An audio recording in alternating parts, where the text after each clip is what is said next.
비릿한 쇠 냄새와 눅눅한 담배 연기가 뒤섞인 창고 안 윤설리는 무릎을 꿇고 있었다. 차가운 시멘트 바닥이 무릎을 통해 한기를 전달했지만 그보다 더 차가운 것은 그녀의 심장이었다.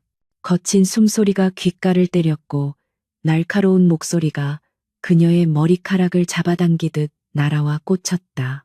이봐, 윤설리 씨, 마지막 경고였던 거 기억나? 오늘까지라고 분명히 말했을 텐데.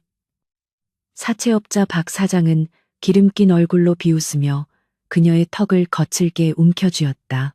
네, 그 잘난 어미는 또 어디로 튄 거야? 딸내미 이렇게 사지에 몰아넣고. 설리는 입술을 깨물었다.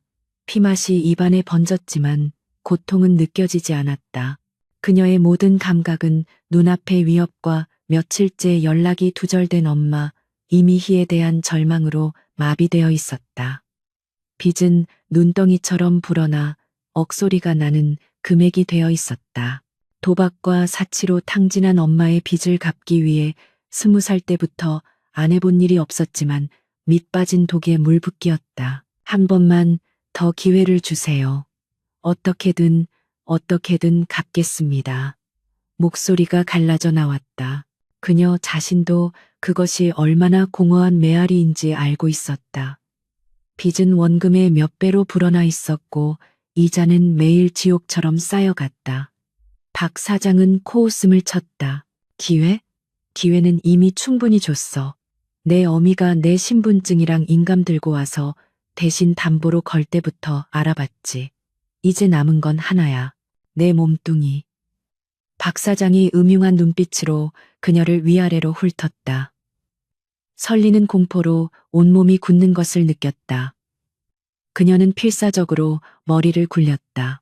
바로 그때 창고 문이 거칠게 열리는 소리와 함께 익숙하지만 낯선 목소리가 들려왔다. 내 딸한테서 손 떼, 이 망할 놈아. 이미희였다. 그녀는 잔뜩 겁에 질린 얼굴이었지만 이상하게도 평소의 절박함과는 다른 광기가 서려 있었다. 그녀는 박 사장 앞을 막아서며 소리쳤다. 박 사장, 내가 돈 가져왔어. 아니, 돈보다 더 확실한 걸 가져왔다고. 이미희의 손에는 낡은 서류 봉투가 들려 있었다. 박 사장은 의심스러운 눈초리로 그녀를 바라보며 비웃었다. 뭐, 네가 무슨 수로, 또 어디서 사기칠 궁리야? 아니야, 이건 진짜야. 진화그룹. 당신도 진화그룹 알지? 그 강태준 회장. 이미희는 흥분한 듯 목소리를 높였다. 창고 안의 모든 시선이 그녀에게 고정되었다. 설리 역시 믿을 수 없다는 듯 엄마를 바라보았다. 진화그룹, 대한민국을 움직이는 거대한 재벌. 그리고 그 정점에 있는 남자, 강태준. 이미희는 박 사장에게 봉투를 내밀었다. 여기 봐, 내 딸 윤설리, 강태준 회장이랑 결혼할 거야. 이건 혼인 계약서라고. 그 말에 박 사장뿐만 아니라 설리 자신도 숨이 멎는 것 같았다. 엄마, 지금 무슨 말도 안 되는 소리를. 박 사장이 재빨리 서류를 빼앗아 들고 내용을 훑어보았다. 그의 눈이 점점 커졌다. 이게 진짜라고? 강태준이? 왜 내 딸이랑? 그는 도저히 믿을 수 없다는 듯 이미희와 설리를 번갈아 보았다. 이미희는 어깨를 으쓱하며 말했다. 그건 당신이 알 바 아니고 중요한 건 이 결혼이 성사되면 당신 빚 따위는 푼돈이라는 거지. 당장 이 돈 받고 꺼져. 그리고 다시는 내 딸 앞에 나타나지 마. 이미희는 어디선가 꺼낸 두툼한 돈 봉투를 박 사장에게 던졌다. 박 사장은 돈과 서류를 번갈아 보며 침을 삼켰다. 그는 잠시 고민하는 듯 하더니 이내 탐욕스러운 미소를 지었다. 좋아, 이번엔 믿어주지. 하지만 이미희, 만약 이게 내년의 수작질이면 그땐 내 딸이고 뭐고 없어. 알았어? 그는 부하들에게 눈짓했고 그들은 욕설을 중얼거리며 창고를 빠져나갔다. 순식간에 정적이 찾아왔다. 설리는 여전히 차가운 바닥에 무릎을 꿇은 채 이 모든 상황이 비현실적이라는 듯 멍하니 엄마를 바라보았다. 엄마, 이게 다 뭐야? 결혼이라니? 강태준 회장이라니? 이미희는 딸의 절박한 물음에도 아랑곳하지 않고 오히려 안도의 한숨을 내쉬며 설리의 팔을 잡아 일으켰다. 설리야, 우리 살았어. 이제 이 지긋지긋한 빚쟁이들한테서 벗어나는 거야. 그녀의 얼굴에는 죄책감 대신 성공했다는 희열감마저 감돌았다. 설리는 엄마의 팔을 뿌리쳤다. 벗어나다니? 어떻게? 엄마가 지금 무슨 짓을 한 건지 알아? 나를 판 거잖아. 설리의 목소리가 분노와 절망으로 떨렸다. 그녀는 방금 전 박 사장이 그녀를 훑어보던 그 눈빛과 엄마가 돈을 던지던 모습이 겹쳐 보였다. 팔다니, 말이 왜 그렇게 험해? 이건 기회야, 설리야. 네가 조금만 희생하면 우리 둘 다 이 지옥에서 벗어날 수 있어. 강태준 회장이야. 네가 상상도 못할 부자라고. 거기 가면 네가 지금껏 꿈도 못 꾼 호사를 누릴 수 있어. 이미희는 딸을 회유하려 들었다. 호사, 나는 그런 거 필요 없어. 나는 그냥 평범하게 살고 싶었을 뿐이야. 엄마랑 빚 갚으면서. 설리의 눈에서 결국 눈물이 터져 나왔다. 하지만 이미희는 딸의 눈물을 외면했다. 그녀는 설리의 손에 문제의 서류 봉투를 억지로 쥐어주었다. 정신 차려, 윤설리. 이미 늦었어. 저놈들이 언제 다시 마음 바꿔서 쫓아올지 몰라. 그리고 사실대로 말하면 나 이미 계약금 받았어. 이미희의 마지막 말은 설리의 가슴에 비수처럼 꽂혔다.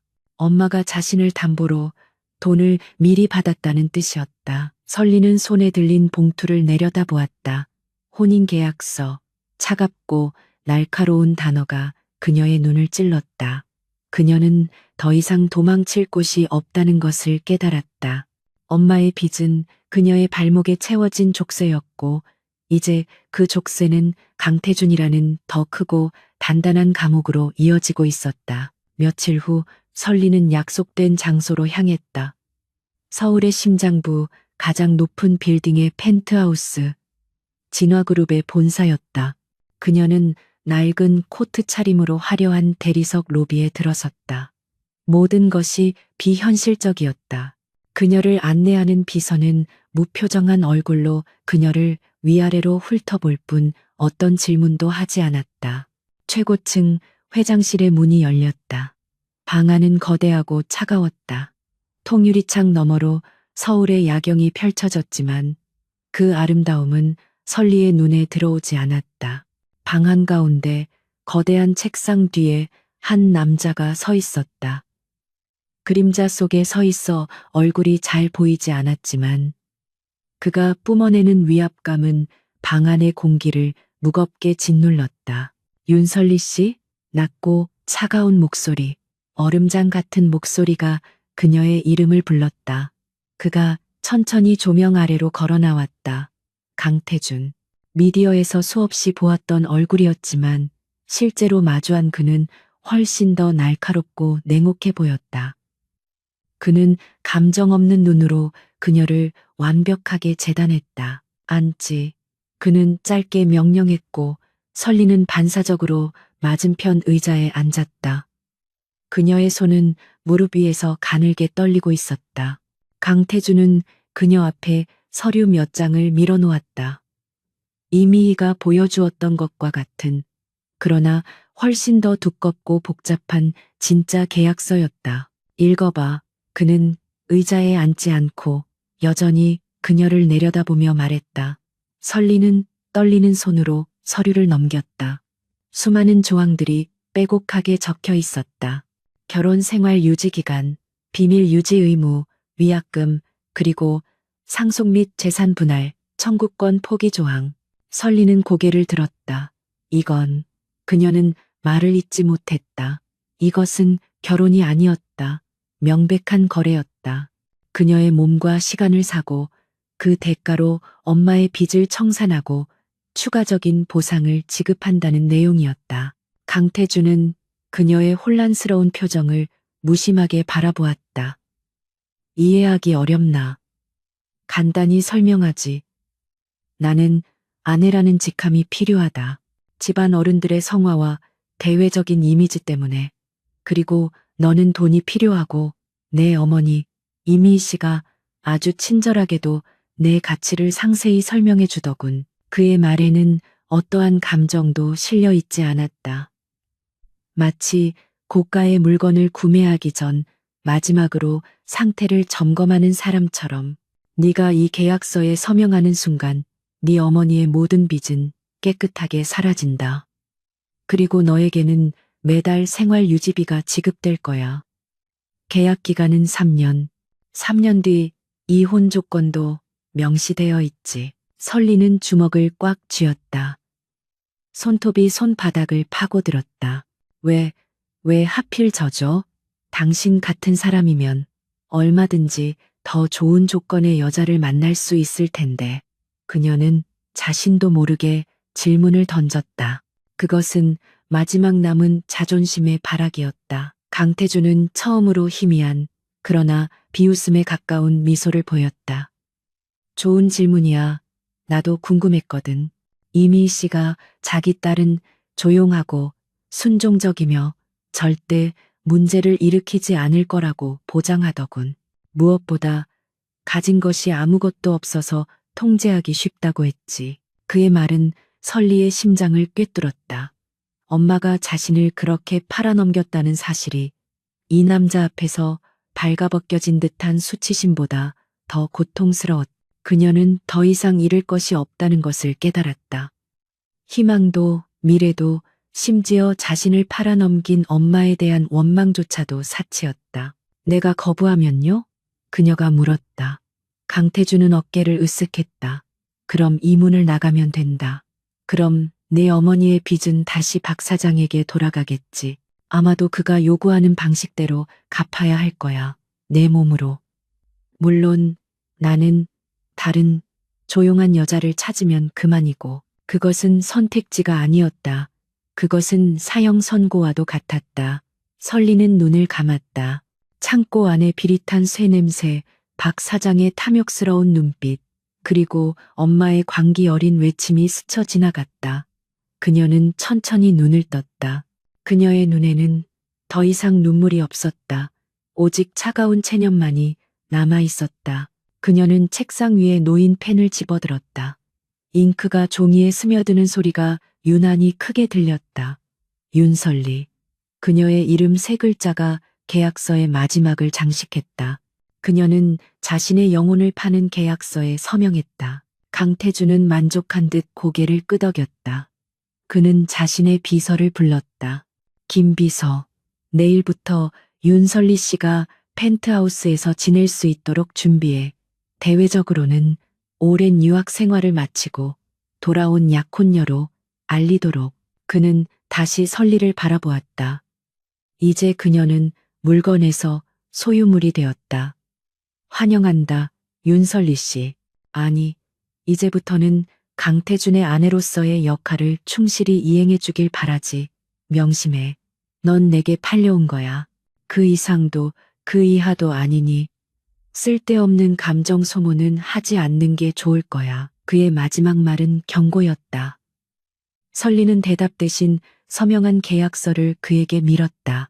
피와 잉크로 얼룩진 그녀의 삶의 새로운 장이 그렇게 냉혹한 거래로 시작되고 있었다. 다음 날 윤설리는 모든 짐이 담긴 낡은 여행 가방 하나만을 든 채 펜트하우스의 현관을 다시 넘었다. 그녀의 짐은 너무 초라해서 그 거대하고 텅 빈 공간에 어울리지 않았다. 김 비서는 그녀를 사모님이라 부르며 안내했지만 그 호칭에는 어떠한 온기나 존중도 담겨 있지 않았다. 그것은 철저히 업무적인 용어일 뿐이었다. 펜트하우스는 하늘 위의 궁전이라기보다 유리와 대리석으로 지어진 정교한 요새에 가까웠다. 사방이 통유리로 되어 있어 서울 전경이 한눈에 내려다 보였지만 그 압도적인 풍경은 오히려 설리에게 현기증을 일으켰다. 발밑에 깔린 값비싼 페르시안 카펫은 그녀가 살던 반지하방 전체보다 더 비쌀 것 같았다. 이곳이 사모님께서 사용하실 침실입니다. 김 비서가 거대한 문을 열었다. 방은 호텔의 로열 스위트룸보다 더 컸다. 한쪽 벽면 전체가 드레스룸이었고 그 안에는 이미 그녀의 사이즈에 맞춰진 듯한 수십 벌의 옷과 구두, 핸드백이 진열되어 있었다. 마치 주인을 기다리는 상품들처럼 설리는 가방을 든 손에 힘을 주었다. 그녀가 가져온 유일한 짐은 이 완벽하게 꾸며진 공간 속에서 이질적인 얼룩처럼 보였다. 이 옷들은 그녀가 작게 중얼거리자 김 비서가 무표정하게 대답했다. 회장님께서 준비하신 것입니다. 사모님의 기존 소지품은 따로 보관해 드리겠습니다. 그 말은 즉, 그녀의 과거를 상징하는 낡은 물건들은 이 새로운 삶에 어울리지 않으니 치워버리겠다는 뜻이었다. 설리는 순순히 가방을 내주었다. 반항은 무의미했다. 그녀는 이미 자신을 팔았고 이곳의 규칙을 따라야 했다. 그녀의 정체성을 지우는 것부터가 이 계약의 시작이었다. 곧이어 집안의 총괄 관리를 맡고 있다는 조 여사가 그녀를 찾아왔다. 조 여사는 50대 중반으로 머리를 단정하게 쪽지고 값비싼 비단 한복을 입고 있었다. 그녀의 눈빛은 김 비서보다 더 날카롭고 차가웠다. 그녀는 설리를 위아래로 훑어보며 마치 품질 검사를 하듯 말했다. 앞으로 사모님의 생활을 책임질 조 여사입니다. 그녀는 정중하게 고개를 숙였지만 목소리에는 복종의 기미가 전혀 없었다. 이 댁에는 몇 가지 중요한 규칙이 있습니다. 반드시 숙지하셔야 합니다. 그녀는 설리에게 태블릿 PC 하나를 건넸다. 화면에는 강태준 회장 댁 내규라는 제목 아래 수십 개의 조항이 나열되어 있었다. 아침 기상시간, 식사시간 및 장소, 외부 출입 규정, 손님 맞이, 프로토콜, 심지어는 회장님과의 대화법까지. 그것은 아내를 위한 안내서가 아니라 고용인을 위한 업무 매뉴얼에 가까웠다. 첫째, 회장님의 서재와 개인 집무실은 허락 없이는 절대 출입 금지입니다. 둘째, 모든 일정은 저와 김 비서를 통해 최소 하루 전에 공유되어야 합니다. 셋째, 회장님께서 특별히 동행을 요구하시는 공식 석상을 제외하고 개인적인 외부 활동은 자제해 주시길 바랍니다. 조 여사의 목소리는 기계처럼 정확하고 냉정했다. 설리는 화면을 내려다보며 입술을 깨물었다. 외부 활동 자제. 그것은 감금의 또 다른 표현이었다. 알겠습니다. 그녀가 할 수 있는 대답은 그것뿐이었다. 조 여사는 만족스럽다는 듯 혹은 그저 다음 업무를 처리하려는 듯 고개를 끄덕였다. 사모님의 품위 유지를 위한 모든 지원은 아끼지 않을 것입니다. 전담 스타일리스트와 에티켓 강사가 곧 방문할 예정입니다. 진화그룹의 안주인으로서의 소양을 갖추셔야 하니까요. 그녀가 나간 후 설리는 거대한 침실에 홀로 남겨졌다. 그녀는 드레스룸으로 걸어갔다. 실크와 캐시미어의 부드러운 감촉, 은은한 가죽 냄새. 그녀는 태어나서 처음 보는 호사스러운 물건들 앞에 섰다. 그녀는 천천히 가장 비싸 보이는 드레스 하나를 만져보았다. 하지만 그 옷들은 그녀의 것이 아니었다. 그것은 강태준의 아내라는 역할을 수행하기 위한 무대 의상일 뿐이었다. 그녀는 창가로 다가갔다. 서울의 야경이 별처럼 쏟아졌지만 그녀의 눈에는 그저 차가운 빛의 집합체로 보일 뿐이었다. 이곳은 너무 높고 너무 넓고 너무 공허했다. 저녁 식사 시간이 되었다. 거대한 식탁에는 오직 그녀를 위한 식사만이 정갈하게 차려졌다. 10인용은 좋게 넘어 보이는 긴 식탁의 끝에 그녀는 홀로 앉았다. 수프가 식어가는 소리, 은식기가 부딪히는 소리만이 정막을 깨뜨렸다. 강태준은 나타나지 않았다. 조 여사는 그가 저녁 약속이 있다고 간결하게 전했을 뿐이다. 설리는 음식을 거의 입에 대지 못했다. 이 화려한 음식들은 창고에서 맡았던 비릿한 쇠 냄새와 엄마의 절규를 떠올리게 했다. 그녀는 모든 것을 팔아 이 식탁에 앉았다. 그날 밤 설리는 거대하고 푹신한 침대에서 잠을 이룰 수 없었다. 침대는 너무 넓어서 오히려 한기가 느껴졌다. 그녀는 며칠 전까지만 해도 몸을 뉘었던 좁은 반지하 방에 곰팡내 섞인 공기를 그리워하게 될 줄은 몰랐다. 그곳은 비록 지옥 같았지만 적어도 그녀 자신의 공간이었다. 이곳 펜트하우스는 그녀의 공간이 아니었다. 그녀는 이 집의 가장 비싼 장식품 혹은 가장 잘 통제되는 수감자였다. 그녀는 사채업자들의 협박에서는 벗어났지만 그보다 더 거대하고 차가운 감옥에 갇혔다. 대리석과 유리로 지어진 호화롭지만 숨막히는 황금빛 세장이었다. 며칠이 지났다. 설리는 강태준의 아내 역할에 적응하기 위한 교육을 받았다. 발성법, 걸음걸이, 식사 예절, 심지어는 미소 짓는 법까지. 그녀는 마치 인형처럼 조종당했다. 그녀의 개인적인 의견이나 감정은 철저히 무시되었다. 강태준은 여전히 그림자 같은 존재였다. 그는 이른 새벽에 나가 자정이 넘어 들어왔고 때로는 며칠씩 집을 비웠다. 그들은 부부였지만 마주치는 일조차 거의 없었다. 그가 이 집에 있다는 것은 공기의 밀도가 달라지는 것으로만 느껴졌다. 그러던 어느 날 아침 설리가 무감각하게 아침 식사를 하고 있을 때 그가 식당에 나타났다. 완벽하게 차려입은 수트, 흐트러짐 없는 머리. 그는 신문을 읽고 있었고 그녀에게 눈길조차 주지 않았다. 설리는 순간 숨을 참았다. 오늘 저녁 8시 진비에치 자선 갈라 디너가 있다. 그가 신문에서 눈을 떼지 않고 말했다.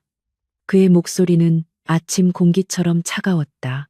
김 비서가 일정과 드레스를 준비했을 거야. 내 파트너로서의 역할만 충실히 해. 네, 설리가 작게 대답했다. 그것이 그들의 아침 대화 전부였다. 그는 커피 한 잔을 마신 뒤 신문을 들고 일어섰다. 그가 나가는 순간까지 그는 단 한 번도 그녀를 아내로서, 아니, 인간으로서 바라보지 않았다. 그는 그녀를 정확히 계약서에 명시된 대로 대했다. 필요에 의해 구매한 아내라는 직함, 그 이상도 그 이하도 아니었다. 그녀는 그에게 수많은 값비싼 물건들 중 하나, 그저 숨을 쉬고 말을 할 줄 아는 장식품일 뿐이었다. 강태준이 떠나고 다시 혼자 남은 식탁에서 설리는 차갑게 식어버린 토스트를 내려다보았다. 그녀는 엄마의 빚을 갚기 위해 자신을 팔았다. 사채업자들의 소나기에서 벗어났다. 하지만 그녀는 깨달았다. 그녀는 단지 주인이 바뀐 것뿐이라는 것을. 더 좁고 더러운 감옥에서 더 넓고 화려하지만 더 엄격하게 통제되는 감옥으로 옮겨진 것뿐이었다. 그리고 이 새로운 감옥의 주인은 그 어떤 사채업자보다 더 강력하고 더 예측 불가능하며 더 무자비하게 냉혈했다. 설리는 이 황금빛 세상에서 자신이 과연 3년을 버틸 수 있을지, 아니, 버텨내는 것이 무슨 의미가 있는지 알 수 없었다. 진화그룹의 자선 갈라 디너가 열리는 날, 펜트하우스는 이른 오후부터 분주했다. 최고의 스타일리스트와 메이크업 아티스트들이 설리를 둘러쌌다. 그녀는 그들의 손길에 몸을 맡긴 채 마치 값비싼 마네킹이 된 듯한 기분을 느꼈다. 그들은 설리의 의견을 묻지 않았다. 모든 것은 강태준 회장의 파트너로서 완벽한 이미지를 만들기 위한 과정일 뿐이었다. 사모님의 맑은 피부톤에는 이딥 네이비 실크 드레스가 가장 잘 어울리실 겁니다. 회장님의 타이와도 색을 맞췄습니다. 스타일리스트가 만족스러운 듯 말하며 수백만 원을 호가하는 드레스를 그녀에게 입혔다. 목에는 수억 원대의 다이아몬드 목걸이가 차가운 감촉으로 걸렸다. 설리는 거울에 비친 자신의 모습을 물끄러미 바라보았다. 낯선 여자였다. 빚에 쫓기던 초라한 윤설리는 온데간데 없고 값비싼 보석과 비단으로 치장한 텅 빈 눈빛의 인형이 서 있었다. 그녀는 이것이 또 다른 종류의 갑옷이자 족쇄임을 직감했다. 저녁 8시 강태준이 펜트하우스의 모습을 드러냈다. 그는 이미 완벽한 턱시도 차림이었다. 그는 기계적으로 설리의 손을 자신의 팔에 얹게 하고는 엘리베이터로 향했다. 차가운 그의 체온이 얇은 실크를 뚫고 전해지는 듯했다. 오늘 밤 넌 내 아내 역할만 하면 돼. 차가운 지하 주차장, 방탄 리무진의 문이 닫히자 그가 입을 열었다. 불필요한 말은 하지 말고 내 곁에서 미소만 짓고 있어. 알아들었나? 그의 목소리는 경고의 의미를 담고 있었다. 알아요. 설리가 짧게 대답했다. 그녀는 이미 이 게임의 룰을 알고 있었다. 그녀는 고개를 끄덕이는 예쁜 장식품이 되어야 했다. 리무진은 미끄러지듯 서울의 밤거리를 가로질러 갈라 디너가 열리는 최고급 호텔로 향했다. 호텔 연회장은 그야말로 부와 권력의 집결지였다. 수백 개의 샹들리에가 눈부신 빛을 쏟아냈고 재계와 정계의 거물들이 서로 인사를 나누며 가식적인 웃음을 주고받았다. 강태준과 설리가 등장하자 모든 시선이 그들에게로 집중되었다. 플래시가 쉴 새 없이 터졌다. 진화그룹의 강태준 회장님과 이번에 처음으로 공식 석상의 모습을 드러낸 사모님이십니다. 사회자의 목소리가 장내에 울려 퍼졌다. 설리는 강태준의 팔을 잡은 손에 힘이 들어가는 것을 느꼈다.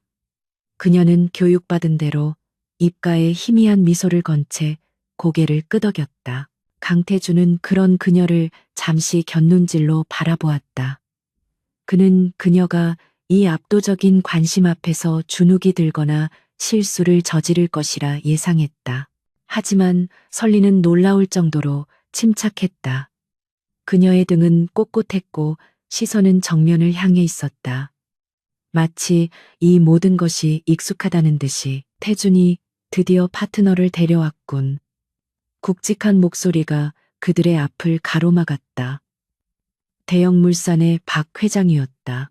그는 강태준의 아버지와는 친구였지만 강태준과는 사사건건 대립하는 진HO의 오랜 라이벌이었다. 그는 탐욕스러운 눈으로 설리를 위아래로 훑어보았다. 인사드려요. 대형물산의 박진수 회장님이시다. 강태준이 낮은 목소리로 말했다. 그의 눈빛이 순간 차갑게 가라앉았다.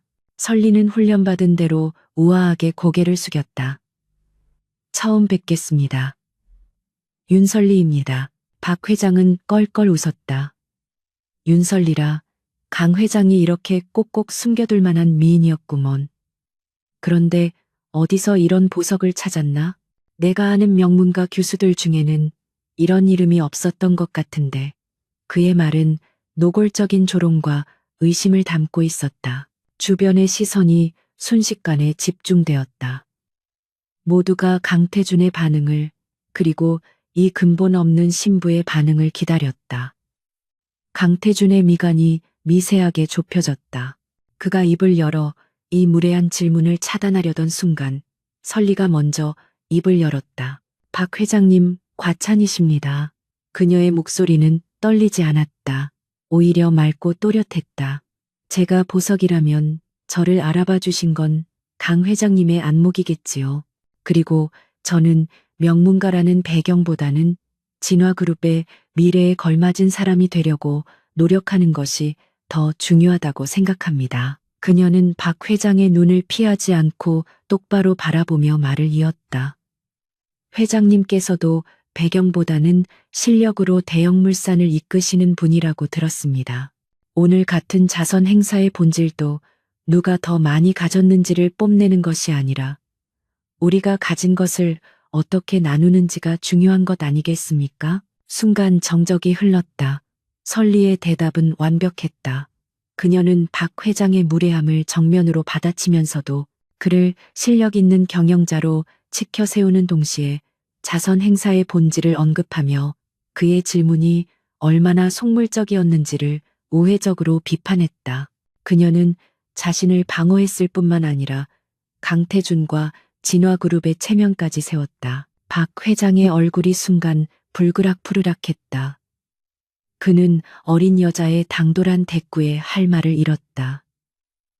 주변에서 낮게 웅성거리는 소리가 들렸다. 허허, 강 회장. 아주 똑 부러지는 아내를 얻었구먼. 내 실언했네. 그는 억지 웃음을 지으며 서둘러 자리를 떴다. 소동이 가라앉아 강태준은 아무 말 없이 설리를 데리고 테라스로 향했다.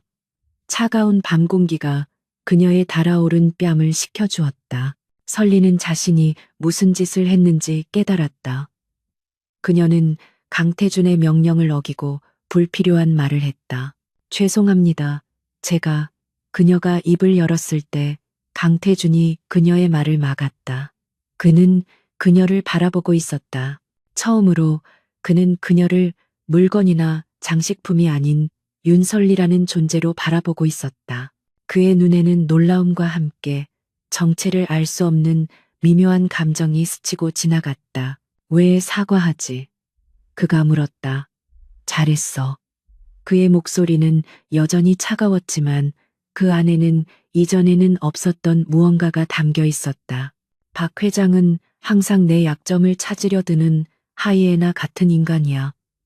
네가 오늘 내 체면을 세워줬군. 설리는 그의 칭찬 아닌 칭찬에 어떻게 반응해야 할지 몰랐다. 그녀는 그저 자신을 방어하고 싶었을 뿐이다. 근본 없는 여자라는 모욕을 참을 수 없었을 뿐이다. 저는 그저 제 가치를 증명하고 싶었을 뿐이에요. 가치? 강태준이 그녀의 말을 되물었다. 그는 테라스 난간에 기대어 도시의 야경을 내려다보며 말했다. 내 가치는 이미 내 어머니가 정해서 나에게 팔았다고 생각했는데 그의 말은 비수처럼 날아와 설리의 가슴에 밝혔다. 설리는 고개를 숙였다. 맞아요. 저는 팔려왔어요. 하지만 그렇다고 해서 제 생각이나 제 입까지 팔린 건 아니에요. 적어도 오늘 밤엔 제 자신을 지키고 싶었어요. 그리고 당신의 선택이 틀리지 않았다는 것도 보여주고 싶었고요. 강태준은 천천히 고개를 돌려 다시 그녀를 바라보았다. 어두운 조명 아래 그녀의 눈동자가 유난히 반짝였다. 그 안에는 그가 처음 창고에서 만났던 절망에 빠진 여자가 아니었다. 그 안에는 차가운 분노와 그보다 더 강한 생존 본능, 그리고 예상치 못한 지성이 담겨 있었다. 그는 그녀가 단순히 조용하고 순종적인 인형이 아니라는 것을 깨달았다. 그녀는 발톱을 숨기고 있을 뿐이었다. 그는 자신이 산 물건이 생각보다 훨씬 더 복잡하고 흥미로운 존재일지도 모른다고 생각했다. 안으로 들어가지. 파티는 아직 끝나지 않았어. 그는 더 이상 아무 말도 하지 않고 안으로 걸음을 옮겼다. 설리도 그의 뒤를 따랐다. 남은 시간 동안 강태준은 그녀를 단순한 파트너 이상으로 대했다. 그는 몇몇 중요한 인사들에게 그녀를 직접 소개시켰고 그녀의 의견을 묻는 듯한 제스처를 취하기도 했다. 물론 그것은 철저히 계산된 연기일 수도 있었다. 하지만 설리는 느낄 수 있었다. 오늘 밤을 기점으로 그들 사이를 가로막고 있던 두꺼운 얼음 장벽에 아주 미세하지만 분명한 첫 번째 균열이 생겼다는 것을. 그날 밤 펜트하우스로 돌아오는 리무진 안에서 두 사람 사이에는 여전히 침묵이 흘렀다. 하지만 그 침묵은 더 이상 일방적인 무시와 경멸의 침묵이 아니었다. 그것은 서로의 존재를 의식하기 시작한 팽팽한 긴장감이 감도는 새로운 종류의 침묵이었다. 설리는 창밖의 야경을 바라보며 자신이 이 지옥 같은 계약 안에서 살아남을 수 있는 아주 작은 무기 하나를 발견했을지도 모른다고 생각했다. 서울의 밤 공기는 차갑고 축축했다.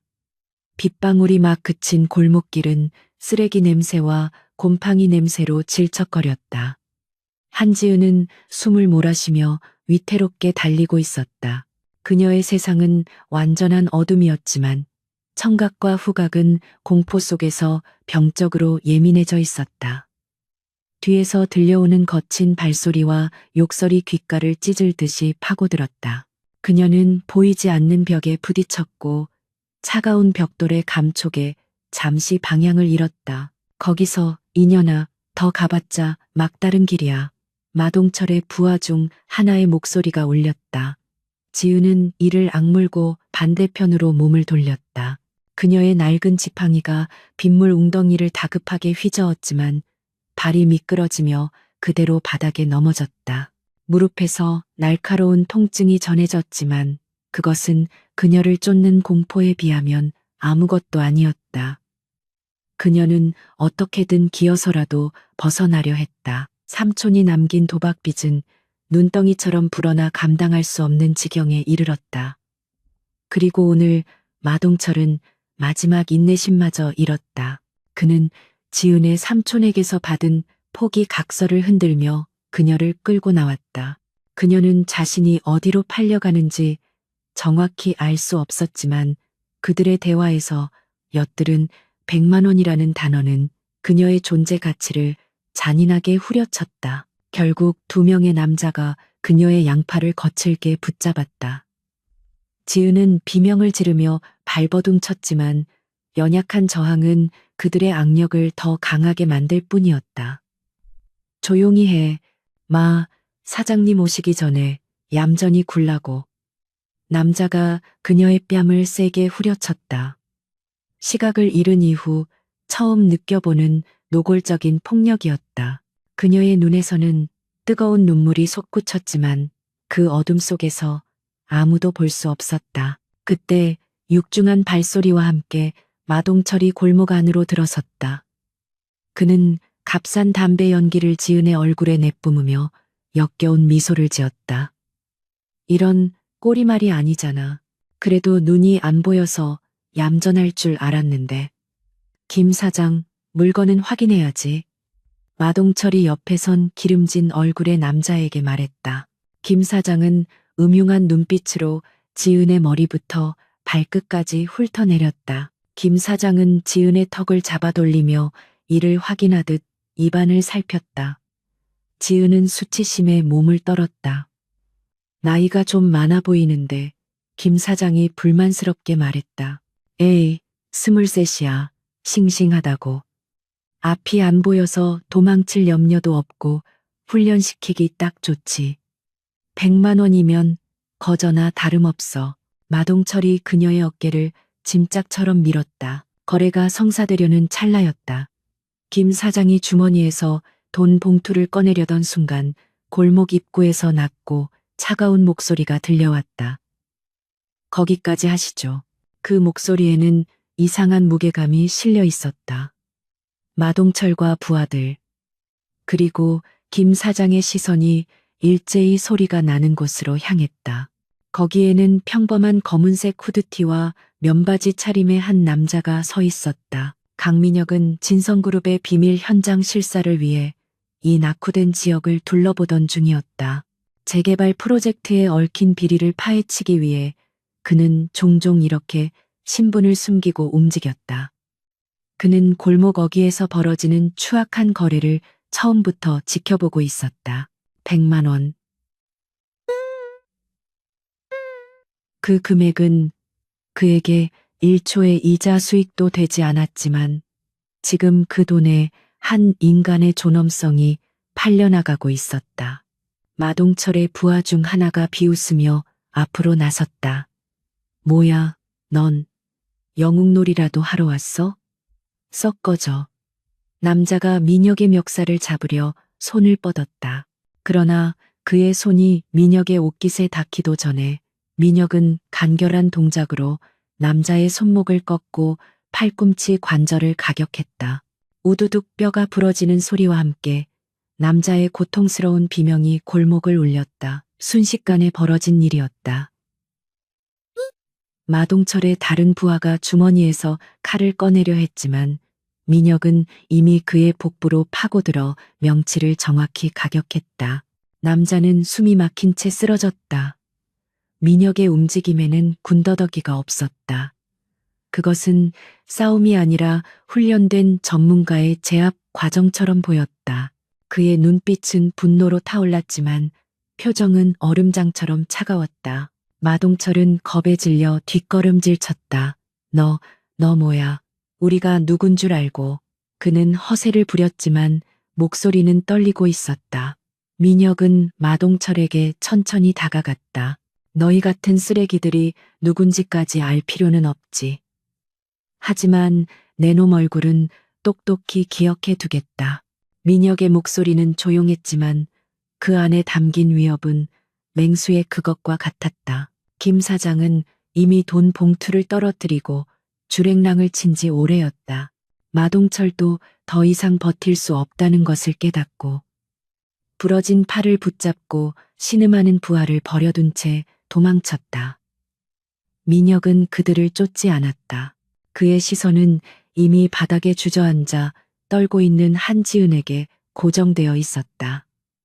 그녀는 이 모든 상황을 소리로만 파악하려 애쓰고 있었다. 지은은 거친 숨소리와 비명, 그리고 뼈가 부러지는 소리를 들었다. 그리고 지금은 정적. 오직 한 사람의 조용한 발소리만이 자신에게 다가오고 있었다. 그녀는 본능적으로 몸을 웅크렸다. 저리 가세요. 오지 마세요. 그녀가 겁에 질려 외쳤다. 방금 전의 폭력과는 다른 차갑고 절제된 기운이 느껴졌지만 그것이 더 두려웠다. 민혁은 그녀 앞에서 걸음을 멈췄다. 그는 후드 모자를 벗었다. 젖은 머리카락 아래로 날카로운 턱선과 깊은 눈매가 드러났다. 괜찮습니다. 이제 다 끝났어요. 그의 목소리는 아까와 달리 부드러웠지만 여전히 감정을 읽기 힘들었다. 그는 조심스럽게 손을 내밀어 그녀의 어깨에 걸쳐져 있던 자신의 재킷을 여며주려 했다. 지은은 그의 손길에 움찔했지만 그에게서 느껴지는 비누 냄새와 체온에서 아기가 없음을 직감했다. 누구세요? 그녀가 떨리는 목소리로 물었다. 그냥 지나가던 사람입니다. 일단 여기서 벗어나야 해요. 민혁은 그녀의 팔을 부드럽게 잡아 일으켜 세웠다. 그녀는 너무 놀라 다리에 힘이 풀린 상태였다. 민혁은 망설임 없이 그녀를 안아들었다. 지은은 짧은 비명을 질렀지만 그의 단단한 팔과 규칙적인 심장 박동 소리에 저항을 멈췄다. 그는 쓰러진 남자들을 한번 흘끗 보고는 빠르게 골목을 빠져나갔다. 멀리서 희미하게 경찰 사이렌 소리가 들려오기 시작했다. 누군가 싸움 소리를 듣고 신고한 모양이었다. 민혁은 자신의 차가 주차된 곳으로 향했다. 그것은 외관상으로는 평범한 국산 세단이었지만 내부는 모두 방탄 및 특수 개조된 차량이었다. 그는 조심스럽게 지은을 조수석에 앉히고 안전벨트를 매주었다. 지은은 여전히 상황 파악이 되지 않아 혼란스러워했다. 그녀는 그저 이 정체불명의 남자가 자신을 해치지 않기만을 바랄 뿐이었다. 차가 부드럽게 출발했다. 민혁은 백미러로 멀어지는 골목길을 바라보았다. 그의 눈빛이 다시 차갑게 가라앉았다. 100만 원. 그는 그 단어를 되뇌었다. 단순한 불량배 소탕으로 끝날 일이 아니었다. 그는 이 도시의 가장 어두운 밑바닥에서 썩어가는 악취를 맡았고 그것을 뿌리 뽑아야 한다는 강한 충동을 느꼈다. 그리고 그 중심에 이 겁에 질린 소녀가 있었다. 서늘한 밤 공기가 서울중앙지방검찰청 건물의 창문을 두드렸다. 형사3부 검사실 서유진 검사의 책상 위에는 그녀의 야근을 증명하듯 따뜻한 온기가 모두 사라진 커피잔만이 덩그러니 놓여 있었다. 모니터 불빛이 꺼진 사무실은 정적에 잠겨 있었고 오직 그녀의 공간에서만 희미한 스탠드 불빛이 새어나오고 있었다. 유진은 방금 마지막 결제 서류를 넘기고 굳은 어깨를 주무르며 의자 깊숙이 몸을 기댔다. 지독하게 길었던 한대영 건설사의 비자금 관련 수사가 드디어 종결된 날이었다. 승리감보다는 탈진에 가까운 피로가 몰려왔다.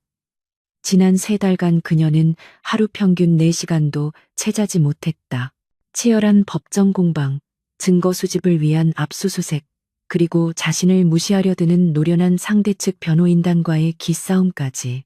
32의 나이, 역검사라는 이유로 알게 모르게 받아온 불신과 견제를 이겨내기 위해 그녀는 남들보다 2배, 3배로 자신을 몰아붙였다. 그리고 마침내 이뤄낸 성과였지만 축배를 들 동료들은 이미 모두 퇴근한 뒤였다. 사무실에 홀로 남겨진 유진은 깊은 공허함을 느꼈다. 빽빽했던 수사 기록들이 사라진 책상은 낯설었고 핸드폰을 들어봐도 늦은 시간 그녀를 불러낼 사람은 없었다. 부모님은 그녀의 바쁜 일상을 이해하셨고 친구들은 검사인 그녀를 만나기 부담스러워했다. 이것이 그녀가 선택한 삶의 무게였다. 유진은 자리에서 일어나 뻣뻣하게 굳은 몸을 풀며 재킷을 걸쳤다. 지금 이대로 집에 돌아가 침대에 누워봤자 내일 아침까지 머릿속을 맴돌 상념들에 잠 못 이룰 것이 뻔했다. 그녀에게는 알코올이 절실했다. 평소라면 생각지도 않았을 일탈이었다. 서유진 검사는 늘 스스로를 엄격하게 통제했다. 법복을 입는 순간부터 사생활에 이르기까지 그녀의 삶은 빈틈없이 짜인 각본 같았다.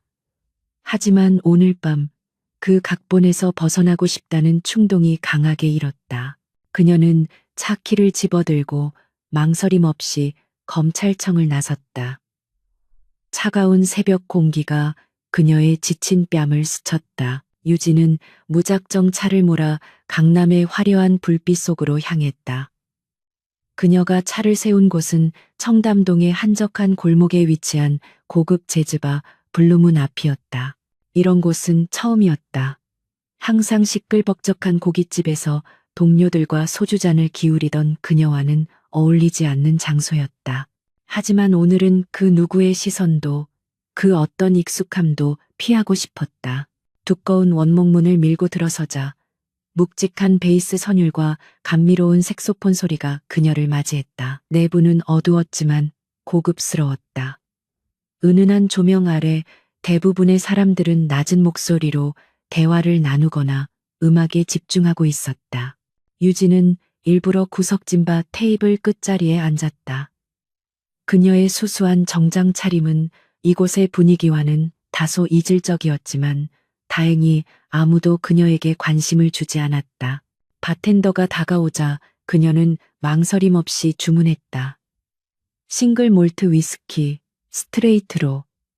가장 독한 걸로 주세요. 바텐더는 그녀의 지친 표정과 단호한 말투를 잠시 살폈지만 이내 말없이 고개를 끄덕이고 돌아섰다. 곧이어 호박색 액체가 담긴 잔이 그녀 앞에 놓였다. 유진은 잔을 들어 한 모금 깊게 삼켰다. 짜릿한 알코올이 목구멍을 타고 내려가며 속을 뜨겁게 데웠다.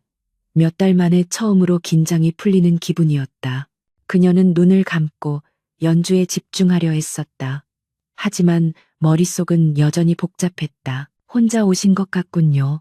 이런 곳에서 혼자 위스키를 마시는 여성분은 드문데 나직하고 매력적인 저음이 그녀의 귓가를 파고들었다. 유진은 고개를 돌렸다. 그녀의 옆 2칸 정도 떨어진 자리에 한 남자가 앉아 있었다. 언제부터 그곳에 있었는지 몰랐다. 남자는 완벽하게 재단된 다크 네이비 슈트를 입고 있었다. 넥타이는 살짝 풀어져 있었지만 흐트러졌다기보다는 오히려 세련된 여유로움이 느껴졌다. 남자는 유진보다 먼저 와서 같은 종류의 위스키를 마시고 있는 듯했다. 조명 아래 드러난 그의 옆모습은 조각처럼 날렵했다. 짙은 눈썹, 높은 콧날, 그리고 무심한 듯하면서도 모든 것을 꿰뚫어 보는 듯한 깊은 눈. 유진은 순간 당황했지만 애써 태연한 척 대꾸했다. 혼자 오면 안 되는 법이라도 있나요? 아니면 여자가 독한 술을 마시면 안 된다는 편견이라도. 그녀의 말투에는 자신도 모르게 날이 서 있었다. 직업병이었다. 남자는 피식 웃었다. 그 미소는 오만함과는 거리가 멀었다. 오히려 흥미롭다는 표정이었다. 그런 뜻은 아니었습니다. 실례했다면 사과하죠. 그저 오늘 같은 밤에 저와 비슷한 표정을 한 사람을 만나서 반가웠다고 해두죠. 남자는 자신의 잔을 들어 그녀를 향해 가볍게 목례했다. 유진은 그제야 남자의 얼굴에 스민 깊은 피로감을 발견했다. 그 역시 그녀처럼 무언가로부터 도망쳐 이곳에 온 것일까. 경계심이 한꺼풀 벗겨졌다. 비슷한 표정이라니. 제가 지금 어떤 표정인데요. 유진이 잔을 만지작거리며 물었다. 남자는 잠시 그녀를 지그시 바라보더니 입을 열었다. 세상 모든 짐을 혼자 다 짊어진 것 같은, 그러면서도 절대 무너지지 않겠다고 버티는 고집스러운 표정. 정확했다. 유진은 순간 말문이 막혔다. 처음 본 남자가, 그것도 단 몇 분 만에 자신을 꿰뚫어 본 것 같아 불쾌하면서도 기묘한 안도감이 들었다. 그녀는 더 이상 방어적인 태도를 취하지 않고 잔을 비웠다. 바텐더에게 2잔을 더 주문하며 남자에게도 1잔 권했다. 그렇게 그들의 대화가 시작되었다. 이상한 밤이었다. 그들은 서로의 이름도 직업도 묻지 않았다. 마치 그것이 두 사람 사이의 암묵적인 규칙인 것처럼 남자는 지적이고 유머러스했으며 대화를 이끄는 솜씨가 노련했다. 그는 최근에 읽은 고전 문학에 대해 이야기했고 유진은 그가 언급한 책의 법률적 모순에 대해 반박했다. 그는 음악에 대한 조예가 깊었고 유진은 법의 논리가 음악의 화성학만큼이나 정교하다고 응수했다. 대화는 꼬리에 꼬리를 물고 이어졌다. 유진은 자신이 이렇게까지 솔직하게 누군가와 대화해 본 것이 언제였는지 기억나지 않았다. 알코올이 돌자 그녀는 자신이 맡았던 사건들에 대해, 정확히는 그 사건들을 겪으며 느꼈던 무력감과 분노에 대해 털어놓았다. 물론 직업을 드러내지 않는 선에서였다. 남자는 그저 묵묵히 들어주었다. 그의 눈빛은 그녀를 판단하지 않았고 오히려 깊은 이해를 담고 있었다. 당신은 강한 사람이군요. 남자가 불쑥 말했다. 하지만 강한 사람일수록 부러지기 쉽죠. 가끔은 기대는 법도 배워야 합니다. 유진은 그의 말에 반박하려 했지만 어느새 취기가 상당히 올라왔다. 세상이 기분 좋게 흔들렸다. 몇 잔의 위스키가 더 오갔는지 모른다. 재즈 연주자들은 마지막 곡을 연주하고 무대를 떠났다. 바 안에는 그들 외에 몇 테이블만 남아 있었다. 유진이 비틀거리며 자리에서 일어나려 하자 남자가 그녀의 팔을 부드럽게 붙잡았다. 이런 상태로 운전할 수는 없겠군요. 제가 데려다 드리죠. 유진은 고개를 저으려 했지만 남자의 단호한 눈빛과 마주쳤다. 아니요, 제 차는 대리 기사를 부르거나 내일 찾으러 오면 됩니다. 지금 당신에게 필요한 건 운전대가 아니라 휴식이에요. 그의 목소리는 거부할 수 없는 힘이 있었다. 남자는 유진을 부축해 발을 나섰다. 밤 공기는 아까보다 훨씬 더 차가워져 있었다. 남자는 자신의 재킷을 벗어 그녀의 어깨에 걸쳐주었다. 그의 체온과 값비싼 향수 냄새가 유진을 감쌌다. 유진은 어지러운 머리를 애써 가누며 그에게 기댔다. 그녀의 이성이 위험 신호를 보냈지만 지친 몸과 마음은 이 낯선 남자의 다정함을 거부하지 못했다. 남자는 근처의 고급 호텔로 그녀를 이끌었다. 유진은 그가 프런트 데스크에서 카드를 내미는 것을 희미하게 기억했다. 엘리베이터가 올라가는 동안 좁은 공간에 흐르는 묘한 긴장감과 알코올의 열기가 뒤섞였다. 객실 문이 열리고 두 사람이 안으로 들어섰다. 남자가 조명을 켜자 서울의 야경이 통유리 창을 통해 쏟아져 들어왔다. 여기서 좀 쉬어요. 물이라도 좀 마시고. 남자가 미니바에서 생수를 꺼내 건넸다. 유진은 물을 받아 마셨지만 시선은 그에게서 뗄 수 없었다. 조명 아래에서 본 남자는 더욱 비현실적으로 잘생겼다. 그리고 위험했다. 유진은 자신이 지금 무슨 짓을 하고 있는지 깨달았지만 발을 뺄 용기가 나지 않았다. 어쩌면 그녀는 발을 빼고 싶지 않았는지도 모른다. 남자가 그녀에게 다가왔다. 두 사람 사이의 거리는 숨결이 닿을 만큼 가까워졌다. 왜 나한테 잘해주죠? 난 당신 이름도 모르는데. 유진이 취기 어린 목소리로 물었다. 남자는 그녀의 헝클어진 머리카락을 부드럽게 쓸어 넘겼다. 그의 손길은 뜨거웠다. 나도 당신 이름을 모르긴 마찬가지니까. 어쩌면 그래서 더 끌렸는지도 모르죠. 오늘은 그냥 서유진 검사도 누구의 변호사도 아닌 그냥 지친 두 남녀일 뿐이니까. 유진의 심장이 쿵 하고 내려앉았다. 그가 방금 뭐라고 한 거지? 하지만 그의 마지막 말은 위스키에 젖은 그녀의 귀에 제대로 들리지 않았다. 남자의 입술이 그녀의 입술에 닿았다. 그것은 부드러우면서도 강렬한 키스였다.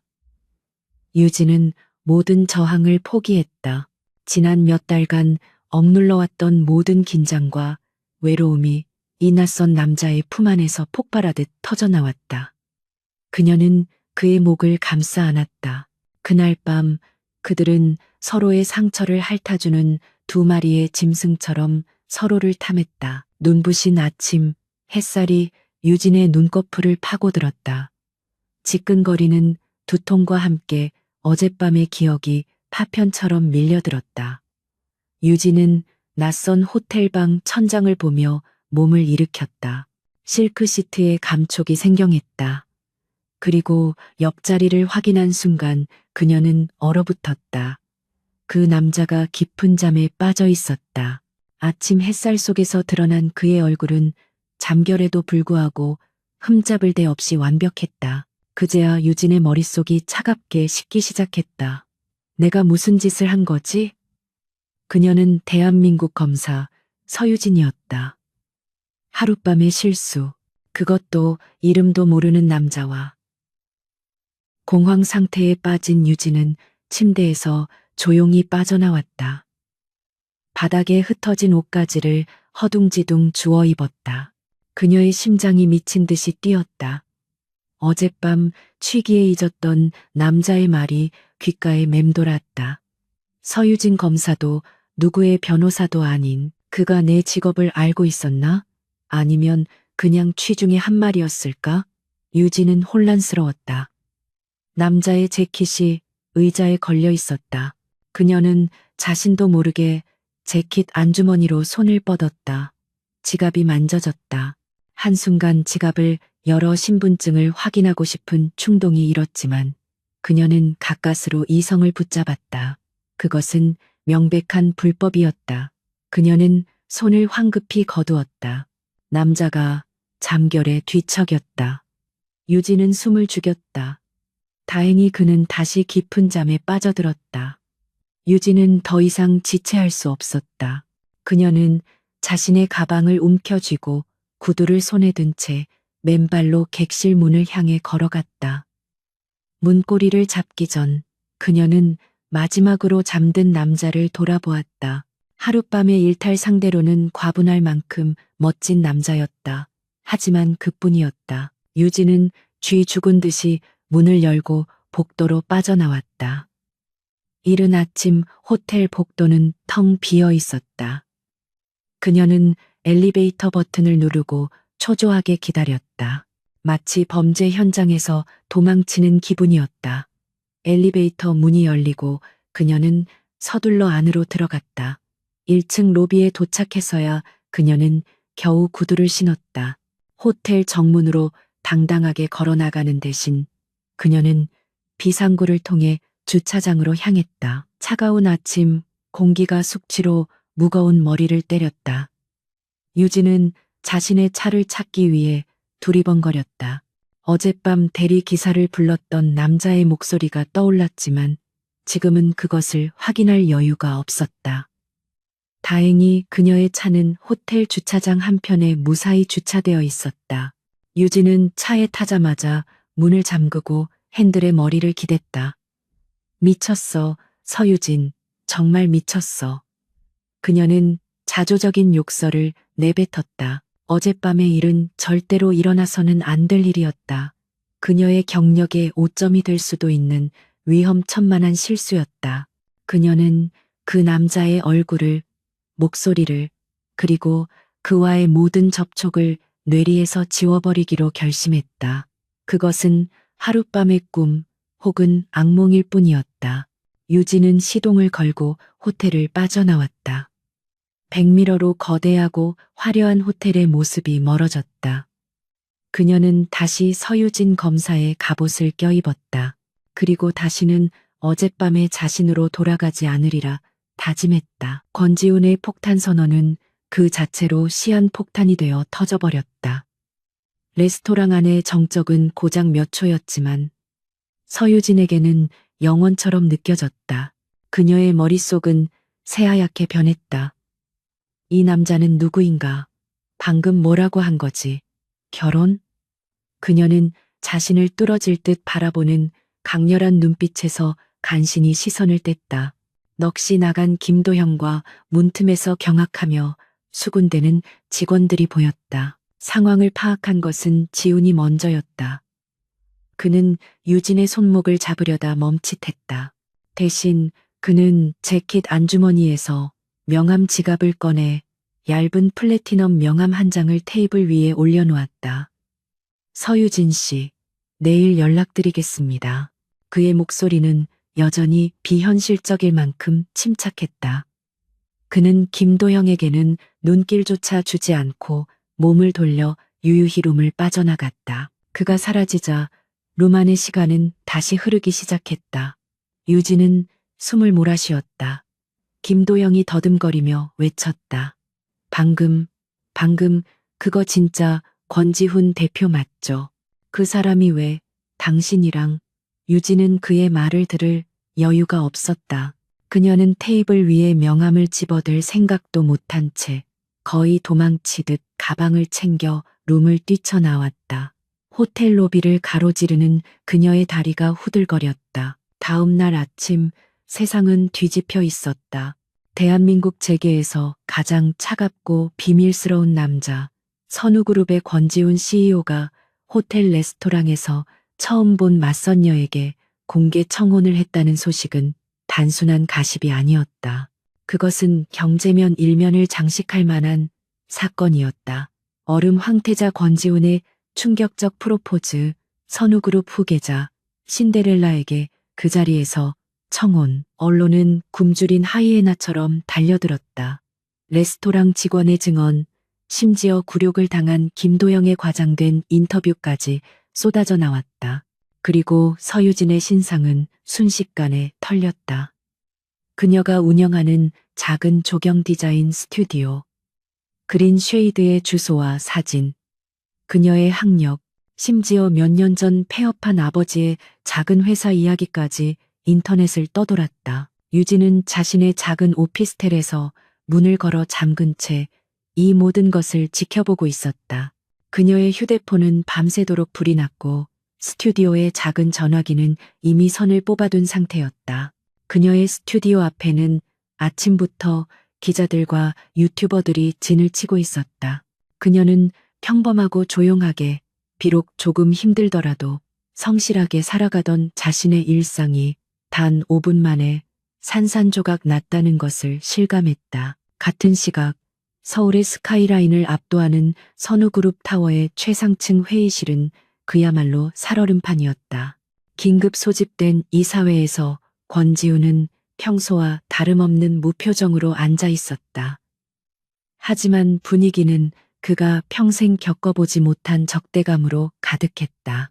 포문을 연 것은 그의 숙부이자 그룹의 2인자, 호시탐탐 경영권을 노리는 권상민 부회장이었다. 권상민은 중후한 외모와 달리 탐욕스러운 눈빛을 숨기지 못하는 남자였다. 그는 태블릿에 뜬 기사를 손가락으로 거칠게 내리쳤다. 지훈아, 아니, 권 대표. 이게 지금 무슨 망신인가? 지금 우리가 적대적 MA 방어 때문에 한시가 급한 상황인데 고작 맞선 보던 여자한테 청혼을 해. 그것도 그렇게 공개적으로. 다른 이사들도 동조했다. 부회장님 말씀이 맞습니다. 주가가 아침부터 요동치고 있습니다. 대표님의 사생활이지만 이건 그룹 전체의 이미지를 실추시키는 행위입니다. 그들의 비난 속에는 지훈의 나이와 경험 부족을 질타하는 의도가 숨어 있었다. 그들은 지훈의 할아버지인 고, 권, 명예회장의 유언 때문에 어쩔 수 없이 그를 CEO 자리에 앉힌 자들이었다. 지훈은 그들의 동요를 차갑게 응시했다. 그는 손가락으로 테이블을 천천히 두드렸다. 제 개인적인 일입니다. 그룹 경영과는 무관합니다. 권상민이 코웃음을 쳤다. 개인적인 일?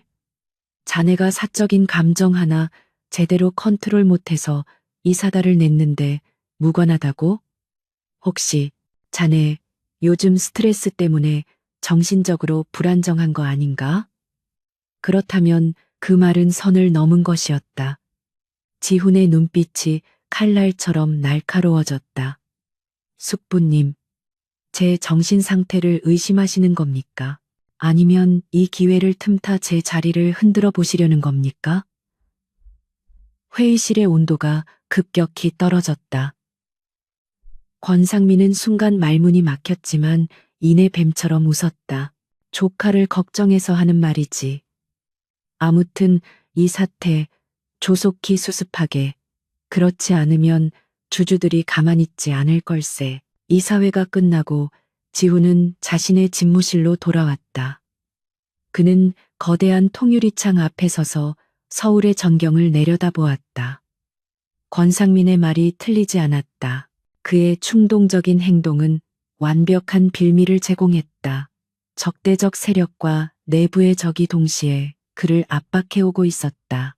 그는 어젯밤의 자신을 이해할 수 없었다. 그저 그 여자의 눈, 그 고요한 강인함이 자신의 모든 방어 기제를 무너뜨렸다.